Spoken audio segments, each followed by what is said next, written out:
সকল সদস্যবৃন্দ, সকল যুগ্ম আহ্বায়কবৃন্দ, বিএনপির সকল নেতৃবৃন্দ এবং অঙ্গ সংগঠনের নেতৃবৃন্দ, এই এলাকার জনগণ, আসসালামু আলাইকুম। বন্ধুগণ, বাংলাদেশের মধ্যে কোন পরিবার সবচেয়ে বেশি ক্ষতিগ্রস্ত হয়েছে বলেন? সবচেয়ে বেশি ক্ষতিগ্রস্ত জিয়া পরিবার। এই জিয়া পরিবার ছিল দেখে বাংলাদেশের জনগণ আমরা ঐক্যবদ্ধ ছিলাম। তারেক রহমান ছিল, এই জন্য আমরা ঐক্যবদ্ধ ছিলাম। তারেক রহমানের কারণে বিএনপির মধ্যে ঐক্যের বিভেদ সৃষ্টি করতে পারে নাই। এখন ষড়যন্ত্র হচ্ছে, যে কোনো বললে আমরা ষড়যন্ত্র রুখে দেবো ইনশাআল্লাহ। শুধু ঐক্যই সকল ষড়যন্ত্র রুখে দিতে পারে বন্ধু আমার। আপনারা ঐক্যবদ্ধ থাকবেন। বাংলাদেশের কোন শক্তি, কোন বড় শক্তি বিএনপিকে সক্ষম করতে পারবে না এবং বিএনপির মধ্যে বিভেদ ঘটাতে পারবে না। বন্ধুগণ, আমাদের সাহায্যের ভাইকে বাংলাদেশের ষড়যন্ত্রকারীকে ইন্ডিয়া নিয়ে গেছিল।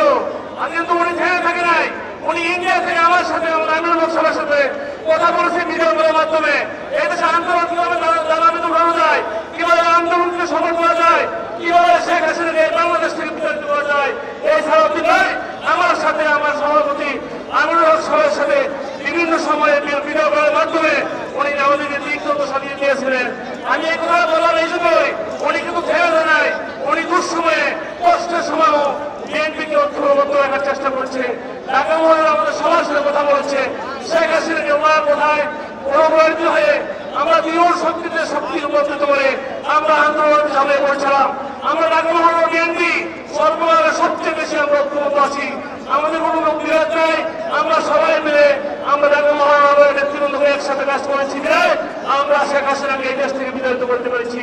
বন্ধুগণ, আর কথা বলতে চাই না, আমি বলতে চাই দুঃসময় যারা বিএনপির পাশে ছিল, দুঃসময় যারা খালেদা জিয়ার পাশে ছিল, দুঃসময় যারা আমাদের তারেক রহমানের পাশে ছিল, আমরা তাদেরকে নিয়ে এগিয়ে যেতে চাই।